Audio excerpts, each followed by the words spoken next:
प्रेरित 2:42 मा हामी पज गरेर सुरुका मण्डलीहरू चारवटा कुरामा संलग्न थिए के प्रेरितहरूको शिक्षा, संगति, संयुक्त भोज र प्रार्थना भन्ने कुरा र हामीले प्रेरितहरूको शिक्षाको बारेमा पनि एट अ टाइम सिक्दैछौँ अनि थुप्रो कुराहरू सिक्यौँ।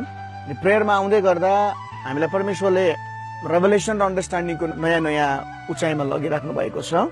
परमेश्वरलाई धन्यवाद होस्। अनि प्रेयरको विषयमा हामीले येशू प्रभुले गर्नुभएको एउटा मात्रै मोडल जो यूहन्ना 17बाट हेर्यौँ, पुरा हेर्न पाएको छैनौँ त्यो पनि, किनकि हामीलाई प्रभुले एकदमै उहाँले सिकाउनु भएको अर्को मोडलको प्रेयरमा जान पर्यो। अनि प्रभुको जीवनबाट मात्रै हेऱ्यो भने 18-19 वटा प्रेयरको मोडलहरू मैले मात्रै पत्ता पाएको छु। सायद मभन्दा अग्रजहरू जसले प्रेयरमा रिसर्च गरेका छन्, उनीहरूले अध्ययन गरेका छन्, त्योभन्दा धेरै होला।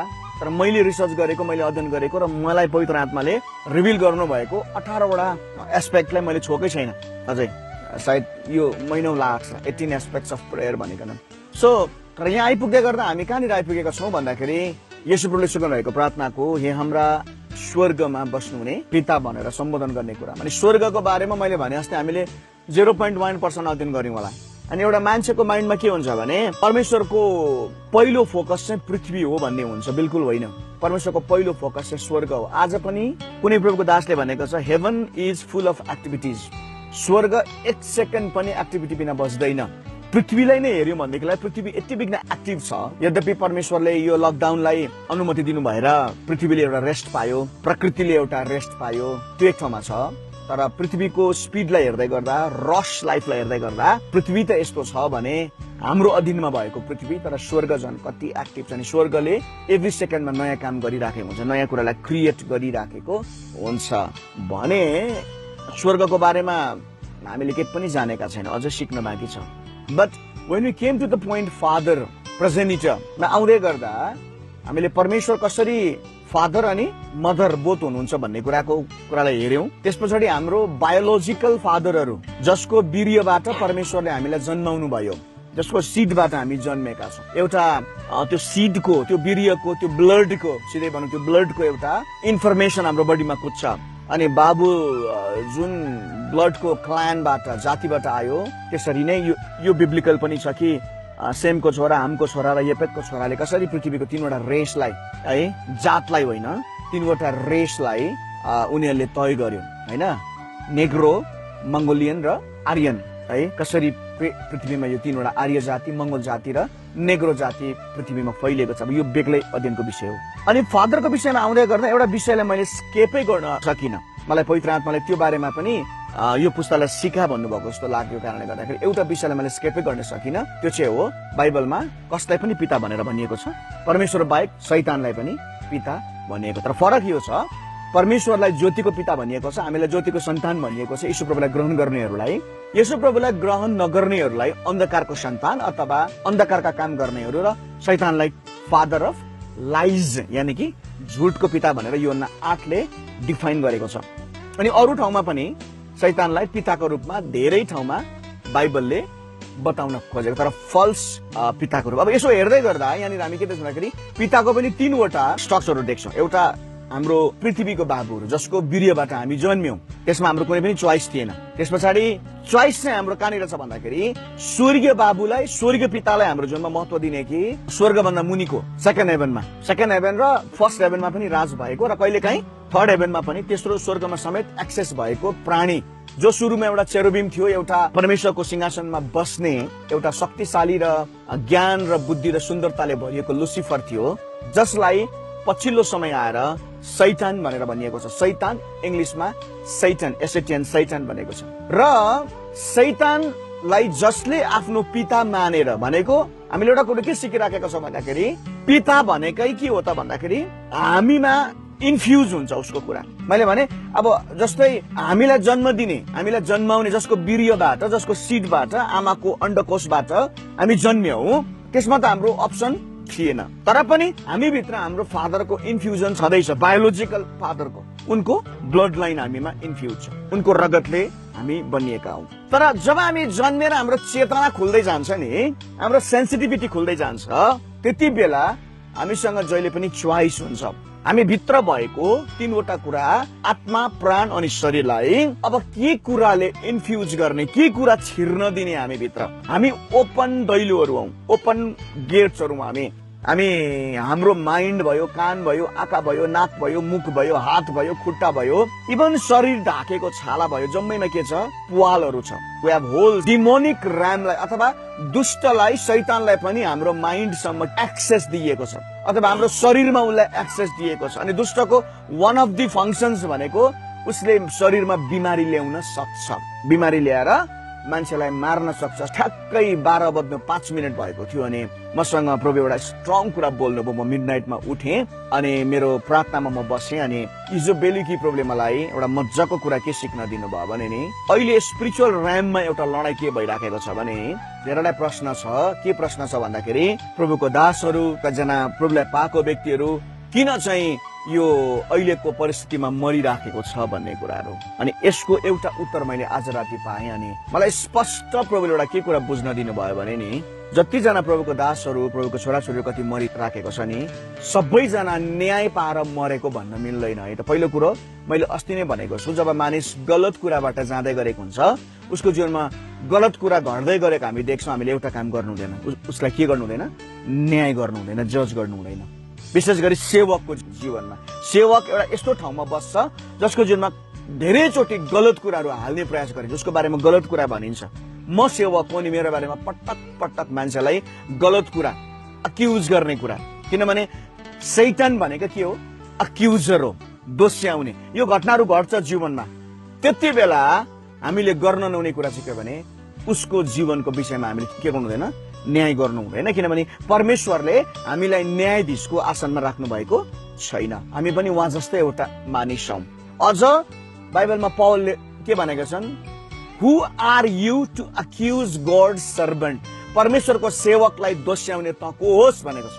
अनि जुन प्रकारको घटनाहरू यति बेला घटिराखेको छ, धेरै प्रकारको प्रश्न प्रतिप्रश्नहरू पनि भइराखेको छ मान्छेलाई, किन यस्तो कुराहरू भइराखेको छ भन्ने कुराहरू पनि छ। तर बाइबलले हामीलाई, मैले अघि पनि भने, दोष नलगाउने कुरा सिकाउँछ, पहिलो कुरा। र दोस्रो कुरा, जुन प्रकारको इभेन्टहरू घटिराखेको छ, जुन प्रकारको धर्मीजनहरू उठाइ लगिने कुराहरू भइराखेको छ, अनि यसमा एउटा कुरा चाहिँ के भने नि, मैले आज राति जब 12 बजेमा उठेँ तब परमेश्वरले म भित्र एउटा अर्जेन्सीलाई हाल्नुभयो, प्रेयरको अर्जेन्सीलाई हाल्नुभयो। अनि हामी प्रेयरमा बस्यौँ, 4-5 जना राति प्रेयरमा बस्यौँ। अनि मलाई प्रभुले हाल्नु भएको अर्जेन्सी चाहिँ के हो भन्दाखेरि, प्रार्थना गर, प्रार्थना गर, प्रार्थना गर। एउटा ठुलो बलजफ्ती, टग अफ वार हुँदैछ, तानातान हुँदैछ स्पिरिचुअल वर्ल्डमा भनेको प्रभुले मलाई बताउनु भयो। स्पिरिचुअल वर्ल्ड भनेको हामी बुझ्छौँ फर्स्ट हेभन, सेकेन्ड हेभन र थर्ड हेभनको बिचमा एउटा तानातानी भइराखेको छ।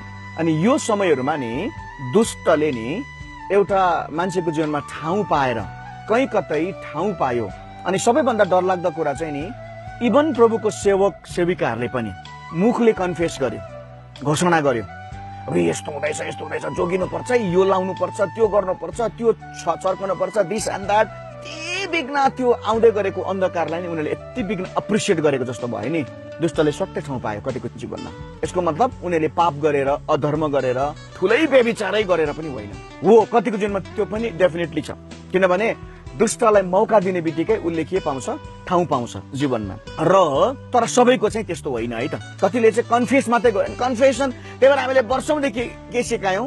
जीवन या मृत्युको शक्ति केमा छ? बोलीमा छ भनिकन। कतिजना पास्टर्स लिडर्सले नि वचनमा पनि त्यो भाइरसकै चर्चा गरे क्या, वचनमा पनि सेनिटाइजरकै चर्चा गरे, सेनिटाइजर गर्नुपर्छ है, के गर्नुपर्छ है, मतलब सांसारिक कुराहरू। एक हिसाबले भनौँ भने दुष्टताको नै उनीहरूले चर्चा गर्यो। रोटी, माछा र अन्डाकै मात्रै चर्चा गर्यो, त्यो चाहिँ दुष्ट भयो हो नि त। खालि फिजिकल कुरा मात्रै चर्चा गर्यो। तर हाम्रो परमेश्वर पिता त्योभन्दा माथि हुनुहुन्छ नि त। यति बिघ्न कन्फ्युज गर्यो, आउँदैछ, जोगिनु पर्छ, यो है त्यो है। दुष्टले स्वाट्टै मौका पायो उनीहरूको जीवनमा। अनि जसै दुष्टले मौका पायो नि के भयो? हिजो राति मलाई प्रभुले देखाउनु भएको एउटा कुरो के भयो थाहा छ? उनीहरूको शरीरलाई चाहिँ नि दुष्टले च्याप्पै पक्रिहाल्यो, च्याप्पै पक्रियो, and they died, many of them died. अनि हिजो बेलुकी स्ट्रङली प्रभुले मलाई बताउनु भएको कुरा चाहिँ नि, यो सिजनहरूमा नि जब त्यो दुष्टले शरीरमा छिर्ने मौका पायो भने त्यसले छोड्नु मान्दैन। किन मान्दैन भन्दाखेरि चाहिँ फेरि त्यो व्यक्ति, जस्तो मानौ एउटा व्यक्तिले डरलाग्दो पाप गर्यो, दुष्टले मौका पायो, दुष्टभित्र छिर्यो, दुष्टले बिमारीहरू लिएर आउँछ, छिर्न पायो, पाइसकेपछि त्यो मान्छेले के गर्छ भन त, उसको होस रन्जेलसम्म पश्चाताप गर्छ। प्रभु मैले यो गल्ती गरेको छु, यो गल्ती गरेको छु, यो कुरा गरेको छु, यो कुरा गरेको छु, यो कुरा गरेको छु प्रभु। अनि ऊ त सफा भयो नि त। अनि उसले त्यो जीवनबाट फर्क्यो भने त नि ऊ पृथ्वीमा फेरि जीवित भएर उभिनु पायो भने त उसले त दुष्टको त सर्वनाशै गर्छ नि त। ऊ ठिक भएपछि त प्रभुको काम गर्छ। त्यो नहोस् भनेर नि दुष्टले शरीरलाई च्याप पक्रिराखेको छ है त। पापीको पनि धर्मीको पनि दुवैजनाको अन्त त के हुँदैछ, उसले शरीरलाई मार्दैछ तर आत्मा र प्राण चाहिँ येशू ख्रीष्टको रगतले उद्धार भएको प्राण भएको कारणले गर्दा ती व्यक्तिहरूको स्वर्ग अथवा आत्मलोकमा नै प्रवेश भइराखेको छ। आमेन। अनि यो एउटा लडाईँको बीचमा दुष्टले एकदमै खेल्ने मौका पाइराखेको। त्यसले गर्दाखेरि मैले विश्वासीलाई वर्षौंदेखि सिकाएको कुरा के भने कन्फेस नगर्नु, कमजोरीलाई कन्फेस नगर्नु, बिमार छु भनेर कन्फेस नगर्नु, घोषणा नगर्नु, स्वीकार नगर्नु, कुनै के आउँदैछ अब यो गर्नुपर्छ कन्फेस नगर्नु। सेनिटाइजेसनले हामीलाई उद्धार दिएको होइन, हामीलाई सुरक्षा दिएको होइन। येशू ख्रीष्टको रगतलाई मात्रै सुरक्षा दिएको हो। येशू ख्रीष्टको रगतलाई मात्रै हामीलाई डेलिभर गर्नुहुन्छ ती कुराबाट भनेको मैले। अन्त अहिले त येशू ख्रीष्टको रगत भन्दा बढी चर्चा के को, सेनिटाइजरको। येशू ख्रीष्टको रगतको कवचको बारेमा त फिस्ट अफ द पास ओभरको दिन नै एक्सोडस 12 मा नै प्रभुले रगत कहाँ लाउनु भन्नुभएको थियो, ढोकामा। ढोका भनेको के हो, सुरक्षा। सुरक्षा कवच होइन ढोका भनेको। ढोका बन्द छ भने न कोही छिर्न पाउँदैन भित्र। त्यसले ढोकामा सुरक्षा। तिमीहरू चाहिँ रगतको पछाडि लुक्नु अनि मृत्युबाट तिमीहरूले सुरक्षा पाउँछौ भनेको नि त। अनि आज रगतको कुरा भन्दा पनि बढी रगतको कवचको पछाडि जिउनु भन्दा पनि पिपी किटको पछाडि जिउनु पर्छ भन्ने कुराको चर्चा भयो। मास्कको पछाडि जिउनु पर्छ, मास्कले सुरक्षा गर्छ। नेभर। येशू ख्रीष्टको रगतको कवच मेरो अगाडि छ भने। ढोका भनेको मैले कसलाई भनेको छु, आँखा, नाक, कान, मुख, हात, खुट्टा, मूलत यिनीहरू हो। मूलत ढोकाहरू 2, 3, 4, हातले 5, खुट्टाले 6, छालाले 7, 7 डोर्स त कम्तीमा हाम्रो शरीरमा छ। अनि ढोकामा रगत लाउनु भनेको चाहिँ हाम्रो बडीमा येशू ख्रीष्टको रगतलाई बोलेर एप्लाई गर्न जरुरी छ। अझ प्रभुको रगत र शरीर खाएका छौं भने त दुष्टता छिर्ने आँटै गर्न सक्दैन, किनकि त्यसले त्यो ढोकालाई बन्द भेट्छ। आमेन। मजाको कुरा छ नि त यहाँनिर। तर मान्छेले कन्फ्युज गर्यो, प्रभु भोज घरमा लिनुहोस् भन्दा हाम्रो विरोध गर्यो मान्छेले कतिपल्ट। क्या हो, होइन, विरोधाभासको कुरा होइन, जीवनको कुरा हो। त्यसकारणले गर्दाखेरि दुष्टले बडीमा एक्सेस पायो, छिर्ने मौका पायो। र अहिले हामीले प्रार्थना गर्नुपर्ने कुरा चाहिँ यो छ, यदि त्यो व्यक्ति फर्क्यो भने नि, पश्चाताप गरेर फर्क्यो। सबैजना, मैले भने सबैजना पापै गरेर दुष्टभित्र पसेको चाहिँ होइन फेरि, तर कतिले चाहिँ बोलेर दुष्टलाई ठाउँ दियो। क्या पहिला नै हामी क्लास 2 मा पढ्दाखेरि एउटा कविता पढ्थ्यौँ क्या, अनि त्यो कवितामा कस्तो प्रकारको हिप्नोटाइजेसन हुन्थेछ अहिले बुझ्दाखेरि भन्दाखेरि चाहिँ नि मौरीलाई बोलाउनु पर्ने थाहा छ। कसले पढ्यो, बस बस मौरी बुधबार जाउली, होइन के पो छ, कुनै के मिठो खाउली, होइन ओ बस बस मौरी बुधबार जाउली।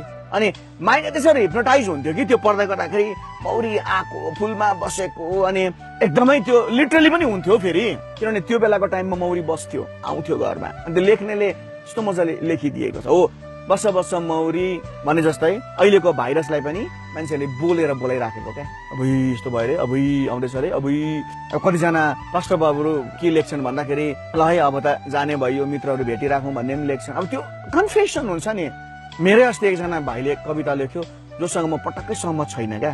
उसले मरेको पास्टरको श्रद्धाञ्जली आफूले म भनेर हालेको छ। अनि त्यसले मलाई एक प्रकारको डरलाई क्रिएट गर्यो। ला यो भाइले के लेख्यो, नलेखेको भए हुन्थ्यो, यो आवश्यकता थिएन यति बेला कविता लेख्नु भन्ने चाहिँ मेरो आफ्नो पर्सनल वे मात्रै हो। मैले कुनै के उत्तम लडन त लडेँ, म अब गएँ, अब उसको जीवनमा त्यो घटना घट्यो भने उसले कन्फेसन गरिरहेछ नि त। डर त्यहाँनिर लागेको मलाई, डर इन द सेन्स नगरेको भए हुन्थ्यो भन्ने नि। अब म स्ट्रङ कुरा के बताउँदैछु भन्दाखेरि नि, फादरको कुरा गर्दै गर्दा मैले भने एउटा शारीरिक बाबुकोबाट पनि हामीले केही न केही कुरा रिसिभ गरेका छौँ। अन्तत बाबु जस्तै हामी देखिन्छौँ, नाक कान आँखा थुप्रो कुरा मिल्छ, किनकि we have his infusion in our body। हाम्रो शरीरमा उहाँको केही न केही जिन छ, डिएनए छ, जिन जेनेरेसन, त्यही भएर हामी जेनेरेसन भयौँ। अलराइट, अब हामी हुर्कदै गएपछि हाम्रो स्पिरिटमा बाई चोइस छनौट गरेर हामीले दुईटा कुरालाई छान्नु पर्ने हुन्छ। दुईटा मध्ये एउटा कुरालाई कि परमेश्वरको आत्माको इन्फ्युजनलाई छान्नु पर्यो, उहाँको कुरालाई छान्नु पर्यो, जीवन शक्ति, होइन उहाँको सामर्थ्य, अनन्त जीवन, आनन्द, शान्ति, भरपुरीका कुरा छान्नु पर्यो। त्यही भएर पवित्र आत्माले भरियौ, पवित्र आत्माको फल फलौ भन्ने कुरा हामीले सुनिराखेका छौँ। यता पवित्र आत्मा भन्यो कि अन्य भाषामा विवाद आएर हल्ला गर्नु हुँदैन, चुप लाएर बस भनिहाल्छ चर्चमा, अन्य भाषा बोल्नु दिँदैन, अनि सुधार हुने कुरा पनि भएन। अर्को कुरा कि चाहिँ शैतान र त्यसको कुरालाई जीवनमा ठाउँ दिनु पर्यो। शैतानको कुराहरू के हो, व्यभिचार, मूर्ति पूजा। मूर्ति पूजा भनेको माटोको मूर्ति भनेको होइन मैले, पैसा पूजा, एडुकेसन पूजा, धन पूजा, दौलत पूजा, नाम पूजा, जात पूजा, जम्मै मूर्ति पूजा हो। आफ्नो रूप पूजा, पैसा पूजा, डिनोमिनेसन पूजा, यो जम्मै पूजा हो। यसले शैतानलाई ठाउँ दिन्छ। अनि यहुदा इस्करियोतीले आफै पाप गर्यो कि उसले पाप गर्न लगाइयो? यहुदा इस्करियोतीले आफै छानेर पाप गर्यो कि उसले पाप गर्न लगाइयो? यो जवानहरूको एउटा मैले क्वेसनलाई के थाहा पाएको छु भने नि, परमेश्वरले यहुदा इस्करियोतीलाई किन मर्न दिनुभयो?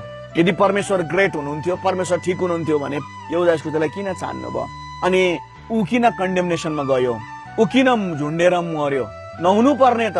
परमेश्वर भएको भए त पेन्डेमिक नहुनु पर्ने त। परमेश्वर भएको भए त मान्छे यसरी नमर्नु पर्ने त भन्ने प्रश्न सबैलाई छ। मैले भने यद्यपि हामी के गर्न सक्दैनौँ? न्याय गर्न कसैलाई सक्दैनौँ, हामी जान्दैनौँ। यहुदा इस्करियोतीले आफै जानी जानी पाप गरेको होइन। म यो कुरा बाइबलबाट प्रुभ गर्छु। अर्को कुरा, संसारको कुनै पनि मानिसले जानी जानी पाप गर्दैन, किनभने ऊ पाप गर्नको लागि जन्मिएकै होइन, ऊ बेग्लै कुराको लागि जन्मिएको। सबै गाडी भिरमुनि जाँदैन, रोडमा आउने बित्तिकै सबै गाडी भिरमुनि जाँदैन। कम्पनीले गाडी भिरमुनि जाने गरी बनाएको हो? होइन त। अन्त कुन गाडी भिरमुनि जान्छ? यो एक्सिडेन्ट हुन्छ। जुन गाडीलाई कुदाउनेले ढङ्गले कुदाउन जान्दैन, रक्सी खाएर कुदायो भने त भिरमुनि गाडी मात्रै होइन, मान्छे जीवनबाटै जान्छ नि त। नेपालमा मापसे भन्छ, मादक पदार्थ सेवन गरेर गाडी कुदाउनु भएन नि त। मापसे गर्नु भएन, गाडी ओभर स्पिड कुदाउनु भएन, अनि भिरमुनि जान्छ। अनि गाडी भिरमुनि गयो भनेर कम्पनीको मालिकलाई गएर कुट्नु पनि भएन, तैँले कस्तो गाडी बनाइस् हो। सो जीवनमा ब्याड डेजहरू आयो भनेर परमेश्वरलाई प्रश्न गर्नु मिलेन। परमेश्वरले नि कुनै पनि मानिसलाई ब्याड डेज र ब्याड एक्सपिरियन्सको लागि बनाउनु भएको होइन, किनकि उहाँ हाम्रो पिता हुनुहुन्छ। उहाँको इन्फ्युजन चाहिँ जहिले पनि गुड हुन्छ। उहाँ ज्योतिको पिता हुनुहुन्छ। याकुब 1:17-18। This is a very powerful word. बाइबलले के भन्छ? हरेक असल दान र हरेक उत्तम वरदान माथिबाटकै हो र ज्योतिका पिताबाट आउँछ, आमेन, जसमा कहिले अदल बदल हुने र फेरिने छाया नै छैन। आज तँलाई नराम्रो पर्यो ल भन्नुहुन्न पिताले। आज मासु छैन, हड्डी हड्डीलाई नानी भन्नु हुँदैन। हड्डी नै छ भने पनि मलाई भन्छ नानी आज सुप मात्रै खाए भन्नुहुन्छ। It's okay. तर उहाँको डिक्सनरीमा हड्डी छैन। मैले भन्न खोजेको कुरा, मैले हामीलाई मासु नै दिन चाहनुहुन्छ। माथिबाट असल कुरा आउँछ, ज्योतिका पिताबाट आउँछ। यसको मतलब अन्धकारको पिताबाट के आयो अथवा झुटको पिताबाट के आयो? शैतानले चलाउने कुराहरू के हो? डेथ, सिकनेस हो, अडल्ट्री, एडिक्सन, होइन, ब्लड सेट, रक्तपात, यी जम्मै कुरा उसले चलाउँछ। भनेपछि यहाँनिर बुझ्नुपर्ने कुरा के हो भने, एउटा कुनै पनि मानिसले जानी जानी पाप गर्दैन, ऊ भित्र पापलाई इन्फ्युज गरिन्छ, हालिन्छ। जसरी परमेश्वरको आत्माले पनि हामीलाई इन्फ्युज गर्नुहुन्छ, अझ बढी सैतानिक स्पिरिटले पनि मान्छेलाई इन्फ्युज गर्छ, पाप गर्नलाई उक्स्याउँछ। लुका 22:3 पढौं। तब शैतान 12 मध्येको एकजना गनिएको इस्करियोती भन्ने यहुदा भित्र पस्यो, इन्फ्युज गर्यो उसले। अब यहाँ प्रश्न, त्यसो भए लिसन, यहुदा इस्करियोती भित्र शैतान किन पस्यो त? पत्रुसमा किन पसेन? यद्यपि येशू प्रभुले पत्रुसलाई पनि एक ठाउँमा त शैतान भन्नुभएको छ, तर येशू प्रभुमा शैतान किन पसेन? लिसन, यहुदा जुडास स्केरियोट। स्केरियोट भनेको उसको नाम पनि होइन, जात पनि होइन। स्केरियोट भनेको चाहिँ उसलाई लक स्मिथ भनेको। लक स्मिथ भनेको चाहिँ lock Smith, gold Smith, silver Smith, black Smith, lock Smith. Lock भनेको के हो? ताला। स्मिथ सुनको काम गर्ने सुनारै भनेको जस्तै, काठको काम गर्ने चुदारै भन्छ नेपालीमा, सुनको काम गर्नेलाई सुनारै भन्छ, लुगाको काम गर्नेलाई दर्जी भनेको जस्तै। जात होइन, यो एउटा पोस्ट हो, खासमा चाहिँ एउटा ओहदा हो, तर पछि यसलाई मान्छेले जातीय दृष्टिले हेर्न खोजे, त्यो डिमोनिक कुरा हो। लक्ष्मी भनेको चाहिँ खजान्ची भनेको, रुपियाँ पैसाको ताला चाबी उसको हातमा थियो। अनि ऊ पढेको मान्छे, एक हिसाबले हेर्यो भने उसले एउटा मूर्तिलाई जिन्दगीमा पक्रिन्थ्यो जहिले पनि, पैसा पैसा पैसा पैसा पैसा। अनि प्रब्लम पैसा राख्नु होइन, फेरि treasurer is not the problem. बाइबलले के भनेको छ? रुपियाँ पैसा आफैमा खराबी होइन, तर रुपियाँ पैसाको लोभ चाहिँ खराबीको जरा हो। हिब्रू 13:5 पनि भन्छ, रुपियाँ पैसाको लोभबाट के गर? अलग बस। पहिलो तिमोथी 6:6 नै पढौँ न है। तर सन्तुष्टता सहितको भक्ति नै ठुलो लाभ हो, किनकि हामीले न त यस दुनियाँमा केही ल्यायौं न केही बोकी लैजान सक्छौं, तर खान र लाउन भएपछि हामी त्यसमा सन्तुष्ट हुनेछौँ। तर धनी हुने इच्छा गर्ने चाहिँ सर्वनाश र विनाशमा डुबेको मानिस चाहिँ परीक्षा र पासो र धेरै मूर्ख र हानिकारक अभिलाषाहरूमा फस्दछ। 10ले भन्छ, किनभने रुपियाँ पैसाको प्रेम नै सबै किसिमको खराबीको के हो? जरा हो, जसको पछि लाग्ने कुनै कुनै विश्वासबाट कुमार्गमा तर्केका हुन्छन् र धेरै दुःखले तिनीहरूको हृदय छेडेका हुन्छन्। यहुदी इस्करियोतीको जीवनमा रुपियाँ पैसाको लोभ थियो। त्यो भन्दा एक दिन अगाडि, त्यही साँझ अगाडि, जब एउटा हृदयले भरिएको मरियम भन्ने स्त्री ल्याएर यीशु प्रभुलाई जटामसीको अत्तर शिरमा खनाएर, त्यति बेलाको सबैभन्दा एक्सपेन्सिभ अत्तर चाहिँ नि, सेन्ट चाहिँ मिडल इस्टको इजरायल, युएई, दुबई, कतारहरूमा सबैभन्दा एक्सपेन्सिभ चिजमा पर्छ। मैले जीवनमा लाखौं रुपियाँको पर्फ्युम पनि देखेँ त्यो ठाउँहरूमा, लाखौं रुपियाँको, भेरी एक्सपेन्सिभ। अनि त्यो येशू प्रभुको शिरमा खनाउँदै गर्दा सबभन्दा पहिला को बोल्यो? यहुदा स्केरियोट बोल्यो, खजान्ची बोल्यो।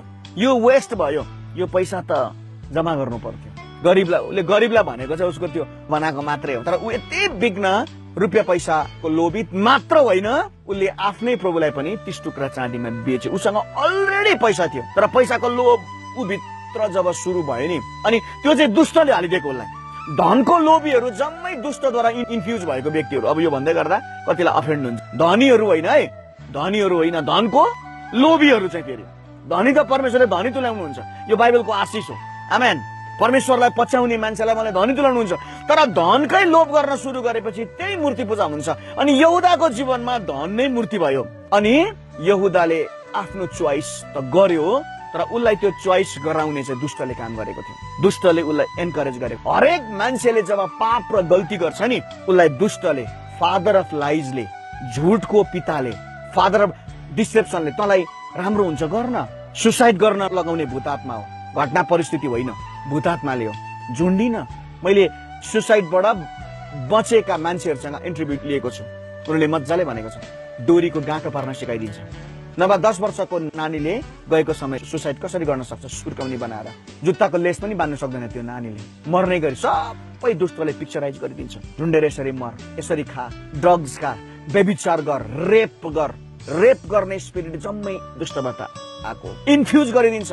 त्यसले गर्दा नि हे हाम्रा स्वर्गमा बस्नुहुने पिताको प्रार्थना गर्न जरुरी छ। जति धेरै हामी स्वर्गीय बाबुलाई आफ्नो पिता मान्छौँ नि, हाम्रो आत्मा प्राण शरीरमा उहाँको आत्माले इन्फ्युज गरिराखेको हुन्छ, अनि दुष्टलाई ठाउँ नै हुँदैन। आमेन।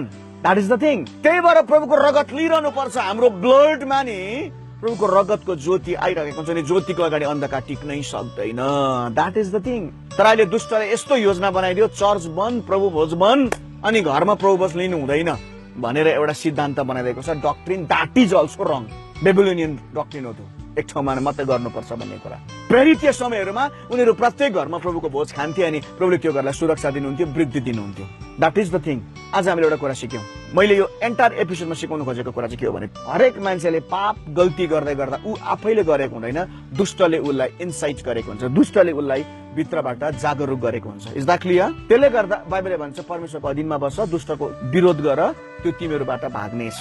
यदि हामीले दुष्टसँग जोडिएको कामहरू, कुनै पनि part of adultery, part of addiction, part of, त्यही भएर हामी मोबाइलमा एडिक्टेड नहुँ, गेम्समा एडिक्टेड नहुँ भनेको कारणै त्यही हो। दुष्टले ठाउँ पाउँदै पाउँदै पाउँदै जान्छ। भाइरसको चर्चा नगर बढी, नडराउ, पासोले भेट्छ भनेकै छौँ। तर पनि जतिजना मरे, बित्नु भयो, उनीहरूको शरीर मात्रै दुष्टले, शैतानले मार्न सक्यो, तर उनीहरूको प्राण चाहिँ येशू ख्रीष्टको अगाडि सुरक्षित छ यदि उसले पश्चाताप गरेर प्रभुलाई ग्रहण गरेको। पश्चाताप गरेन, प्रभुसँग जीवन ठिक थिएन भने त हामी त्यो पनि भन्न सक्दैनौँ। तर अधिकांश मन्तमा फेरि भनिन्छ, अधिकांश प्रभुका सेवकहरू जो मरे यो ऋतुहरूमा, उनीहरूलाई न्याय गर्ने हाम्रोमा अधिकार छैन। तर लडाई चलिराखेको छ है त। प्रार्थना गर्ने आमाले कतिले मलाई सोध्दै हुनुहुन्थ्यो, कसरी प्रार्थना गर्ने, यसरी प्रार्थना गर्ने प्रभुलाई भने, प्रभु अन्य भाषामा प्रार्थना गरिकन भन्ने, शरीरलाई दुष्टले छोड्न सकेको, त्यो मानिस फेरि पृथ्वीमा फर्केर आएको होस्। मृत्युको मुखमा परेर पनि त्यो मानिस फर्केर आयो भने नि त्यो मान्छेले नि दुष्टको राज्यलाई भताभुङ्ग पार्छ, परमेश्वरको राज्य लिएर आउँछ। किनभने स्वर्ग परमेश्वरको हो, पृथ्वी उहाँले कसलाई दिनुभएको छ? मानिसलाई दिनुभएको। त्यो मानिस फर्क्यो भने उसले प्रभुको शक्तिशाली काम गर्न सक्छ। परमेश्वरले यो वचन पढाइ, सुनाइ, बुझाइमा हामीलाई आशिष दिनुभएको